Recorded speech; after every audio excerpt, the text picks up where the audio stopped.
बिस्मिल्लाहिर्रहमानिर्रहीम। अस्सलाम वालेकुम नादरीन, आप यूट्यूब चैनल देख रहे हैं, मैं इमरान खान हूँ। नादरीन, जो मैं अब आपको ख़बर देने वाला हूँ इसने एक्चुअली हुकूमत को हिला कर रख दिया। ये आप जब वीलॉग सुन रहे हैं तो आज 3 तारीख है, 3 अक्टूबर, और जो मैं बात आपको बता रहा हूँ ये 1 अक्टूबर को लेट नाइट, क्योंकि 1 अक्टूबर को ज़्यादा लड़ाई हुई थी आज़ाद कश्मीर में और गोली भी चली थी, बहुत ज़्यादा शेलिंग भी हुई थी। फिर कल का दिन जो 2 अक्टूबर का है उसमें बहुत बड़े बड़े काफ़िले हमने मुजफ्फराबाद की तरफ बढ़ते हुए देखे, और कल हंगामी तौर पे हकूमती मुज़ाकराती टीमें फौरी तौर पे आज़ाद कश्मीर पहुंची और उन्होंने जो कमेटी के लोग हैं जो दूसरी जानिब से आए थे अवामी एक्शन कमेटी के, उनसे मुज़ाकरात भी किए। अब ये सब कुछ अचानक क्यों हुआ? ये परसों रात को जो इंटेलिजेंस एजेंसियों ने एक रिपोर्ट बनाई थी वो रिपोर्ट भिजवाई गई फौरी तौर पे इस्लामाबाद में। जब वो रिपोर्ट मौसूल हुई तो रात के वक्त वज़ीर आज़म पाकिस्तान को जो है वो ये रिपोर्ट पहुंचाई गई, और उसके बाद आपने देखा कि वज़ीर आज़म ने भी एक स्टेटमेंट जारी हुआ। फिर आपने देखा वज़ीर इत्तलात का एक स्टेटमेंट आया कि वज़ीर आज़म ने नोटिस ले लिया है और फलानी चीज़ें करने के लिए फौरी तौर पे कहा गया है। लोगों से दरख्वास्त की है कि पुरअमन रहे, पुरअमन एहतजाज सबका हक है और एहतजाज करना आईनी और कानूनी हक है। इस किस्म की बातें उन्होंने करना शुरू कर दी। जो लोग उससे पहले धमकियाँ दे रहे थे, बार कुटाई की बात कर रहे थे, उससे पहले राणा सनाउल्लाह ने कहा था कि जी ये तो इंडियन एजेंट हैं, और जो टाउट्स हैं उनके ज़रिए से पाकिस्तान का जो एस्टेब्लिशमेंट का अपना डिजिटल मीडिया है, या एस्टेब्लिशमेंट क्योंकि पहचाने जाते हैं, अब सब पता है, सबको आइडिया है कि ये अकाउंट पाकिस्तान की मिलिट्री एस्टेब्लिशमेंट डील कर रही है, ये उनके ईमा पे काम करते हैं। तो उन लोगों ने ये बयानियां फैलाना शुरू कर दिया था। उनमें कोई दानश्वर और कोई सहाफ़ी भी शामिल कर दिए गए थे कि जनाब गद्दारियों के सर्टिफिकेट बांटे। तो जो मुहिब्बे वतन कश्मीरी है उनके ऊपर यह भी किया जा रहा था। 1 तारीख को यह सब कुछ हो रहा था। 1 तारीख पे 29, 30 तारीख, फिर 1 तारीख, इसमें बहुत ज़्यादा ताकत का इस्तेमाल किया गया 3 दिनों तक। जब भरपूर ताकत का इस्तेमाल किया तो 1 तारीख को जो रिपोर्ट बनी वो रिपोर्ट भिजवाई गई, फिर वज़ीर आज़म को होश दिलाई गई। तो उसके बाद ये स्टेटमेंट आता है, और मेरी इतला के मुताबिक ये स्टेटमेंट सिर्फ वज़ीर आज़म के नाम से जारी किया गया।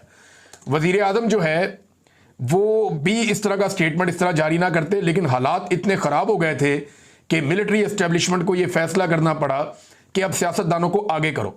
उस रिपोर्ट में ऐसा क्या था, चंद चीजें मुझे पता चली हैं, मैं आपके सामने रख देता हूं। नंबर 1, उस रिपोर्ट में यह भी बताया गया कि ताकत का इस्तेमाल आजाद कश्मीर में अब तक मुकम्मल नाकाम होता हुआ दिखाई दे रहा है।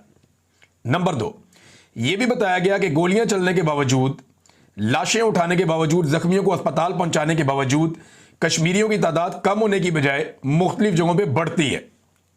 तीसरा, उस रिपोर्ट में यह बताया गया कि 1 दिन गुजरने के बाद अगले दिन जुम्मा आ रहा है, और जुम्मे वाले दिन आज़ाद कश्मीर में लोगों की बहुत बड़ी तादाद मसाजिद में जुम्मे की नमाज पढ़ने जाती है, और जितने भी उलमा इकराम है वो अवामी एक्शन कमेटी के मुतालबात के साथ खड़े हैं। और जुम्मे वाले दिन जो तहरीक शुरू हो जाएगी या जिस तरह अवामी रद्द-ए-अमल आएगा उसको कंट्रोल करना इस वक्त हुकूमत और हुकूमती कारिंदों के लिए मुमकिन नहीं होगा। फिर इंटेलिजेंस मुकम्मल तौर पे नाकाम हो गई, वहां पे जो सिक्योरिटी फोर्सेस मुकम्मल तौर पे नाकाम हो गई। लोगों ने सिक्योरिटी फोर्सेस के लोगों को ना सिर्फ फेंटी लगाई, बल्कि जहां जगह पे लोग काबू आए उन्होंने वापसी का रास्ता दिखाया कि यहां से वापस जाओ। यानी जो बंदा सरेंडर कर देता था या पकड़ा जाता था उसको बिल्कुल आज़ाद कश्मीर के शहरियों ने नहीं मारा, बल्कि उन्होंने उनको रेस्क्यू भी किया। पुलिस के जवान जो शहीद हुए उनके बारे में यह क्लेम किया गया दूसरी जानिब से कि ये एफसी की या जो सिक्योरिटी फोर्सेज हैं उनकी फायरिंग से शहीद हुए हैं, लेकिन अब यहां से कुछ और बात की जा रही है। लेकिन उस रिपोर्ट के अंदर यह बताया गया कि कत्लो गारतगिरी जो हुई है, जितना टॉर्चर किया गया है, जितना यूज ऑफ फोर्स किया गया है, वो सारा जाया गया। अगर जुम्मे वाले दिन ये लड़ाई जुम्मे वाले दिन तक चली जाती है तो फिर इसको जीतना तकरीबन नामुमकिन हो जाएगा। और लोगों ने किया क्या, लोगों ने पुलिस वालों के कपड़े उतार उतार के वहां तारों पर टांगे हुए हैं, उनके जनाब उनका सामान छीन लिया, उनके जूते छीन लिए, उनकी पैंटें उतरवा दी, उनकी शर्टें उतरवा दी, उनका बाकी सामान जो है उनको जो जिससे मार कुटाई करते हैं वो सारा लोगों ने वहां पे पूरा एक एरिया बनाया हुआ है जहां सजाया हुआ है कश्मीर के अवाम ने, और दिखा रहे हैं सबको ये हमें मारने आए थे, देखो इनका सामान ये पड़ा हुआ और हमने इनको भेज दिया है। तो कश्मीरियों ने बिल्कुल डिफरेंट तरीके से आपस में इत्तफाक कायम रखते हुए उन्होंने मुकाबला किया, और ये निहत्ते भी थे और पुरअमन भी थे। अब क्योंकि कश्मीर एक बड़ा हसास इलाका है, मकबूजा कश्मीर का केस पाकिस्तान लगभग 75 साल से लड़ रहा है अक़वाम मुत्तहिदा में। 1948 से ये मामला पेंडिंग चला आ रहा है और अक़वाम मुत्तहिदा के अंदर 48 में एक जंग भी हुई थी पाकिस्तान इंडिया की, और जो कश्मीर आज़ाद है ये मुजाहिदीन ने आज़ाद करवाया था। कश्मीर के लोगों ने खुद जोर लगाया था, बहुत सारे मुजाहिदीन खैबर पख्तूनख्वा से गए थे, तब ये जितना इलाका आज़ाद है ये आज़ाद हुआ था। अब पाकिस्तान का मुकदमा मकबूजा कश्मीर का है, अगर यहां पे भी उसी तरह के हालात मजीद पैदा हो जाते हैं तो पाकिस्तान के उस मुकदमे का भी बेड़ा गर्क हो जाएगा और पाकिस्तान की बड़ी आलमी सतह पे बदनामी भी हो जाएगी और फिर कश्मीर को पाकिस्तान के साथ जोड़कर रखना भी एक मुश्किल चीज बन जाएगी। फिर ये जो कत्लो गारतगिरी हो रही है इसके नतीजे में यह भी बताया गया रिपोर्ट के अंदर कि कश्मीरियों के अंदर नफरत बढ़ती चली जा रही है और वो अब ऐसे नारे लगा रहे हैं जो सिक्योरिटी फोर्सेज के खिलाफ हैं और आने वाले वक्त में वहां पे सिक्योरिटी फोर्सेज के लिए मुश्किलात कम नहीं होंगी, बहुत बढ़ती चली जाएंगी। अब जब इन सारी चीजों को इकट्ठा करके पहुंचाया गया तो परसों रात को पहला स्टेटमेंट आता है, हुकूमत की जानिब से पैंतरा चेंज किया जाता है। अगले दिन यानी कल राणा सनाउल्लाह साहब का स्टेटमेंट आता है जो एक दिन पहले कह रहे थे कि जनाब ये तो गद्दार है, इंडिया के साथ मिले हुए हैं, और अगले दिन स्टेटमेंट आता है कि नहीं ये तो हमारे भाई हैं, हमदर्दी हमें इनसे प्यार है। ख्वाजा आसिफ का बड़ा, सबका, ख्वाजा साद रफीक का, सबके मीठे मीठे स्टेटमेंट आते हैं और जो लोग कश्मीरी हैं PMLN में उनको इस्तेमाल किया जाता है कि जनाब फौरी तौर पे जाएं और जाके कुछ ना कुछ करके मुज़ाकरात करें और जुम्मे से पहले मामला को तय कर लें। अब मामला जब तय करने के लिए ये लोग बैठते हैं तो पहले तो जो मुज़ाकराती कमेटी है दूसरी जानिब से, मुज़ाहिरीन की जानिब से, उन्होंने कुछ चीज़ें तय कर ली। उन्होंने कहा जी वज़ीर आज़म आज़ाद कश्मीर को शामिल ना किया जाए, वहाँ वज़ीर दाखिला कर्नल रिटायर वकार नूर है उसको भी शामिल ना किया जाए, मुमताज़ राठौर के लोग बहुत खिलाफ थे। फिर उन्होंने कहा जी हमारे जो कातिल है ना, जिन लोगों ने हमें कत्ल किया है, अहकामात जारी किए, वो मुज़ाकराती मेज़ पर नहीं बैठेंगे। फिर उन्होंने कहा जी जो प्रोपेगेंडा हमारे खिलाफ किया गया कि हम पाकिस्तान के खिलाफ हैं और इंडिया के एजेंट है, उसका भी हम जवाब मांगेंगे।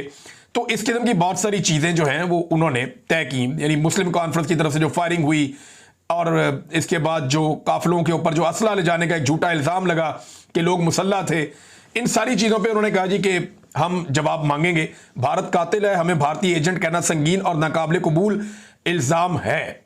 ये उन्होंने पहले तय कर लिया था आपस में।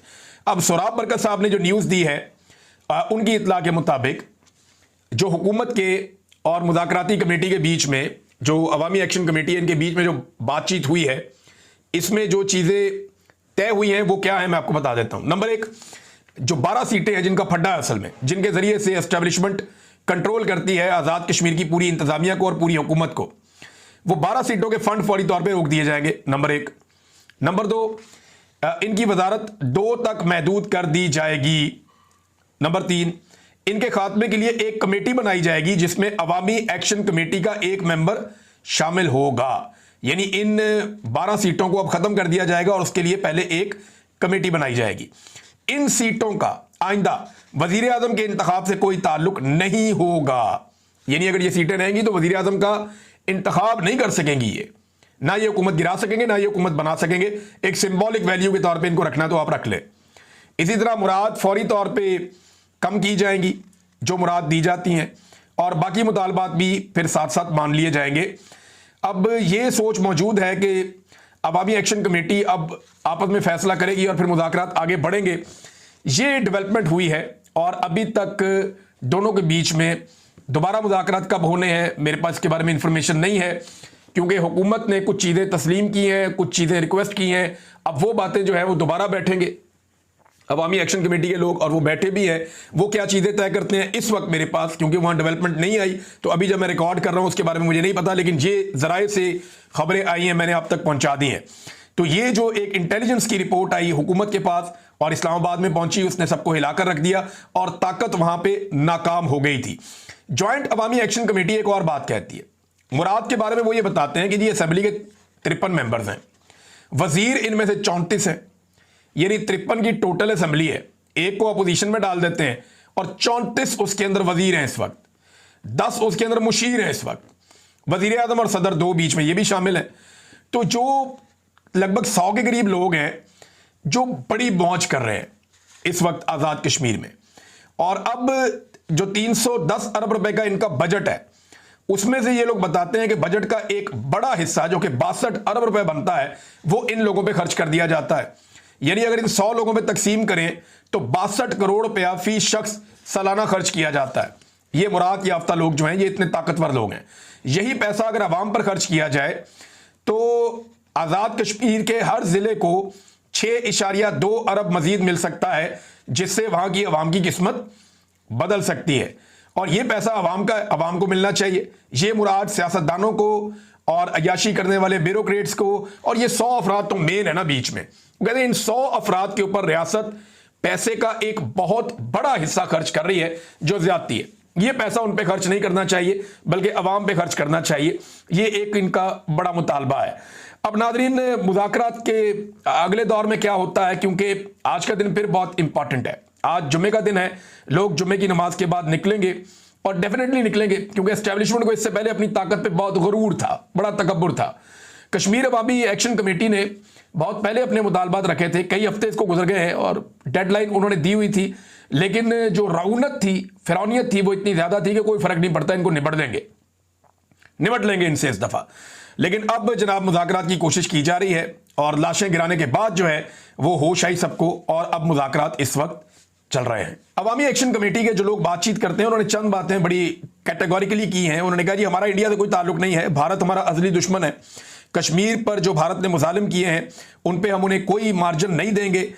ये जो 12 उम्मीदवार होते हैं, ये कठपुतलियां होती हैं, इनके जरिए से एस्टेब्लिशमेंट हुकूमतें गिराती है।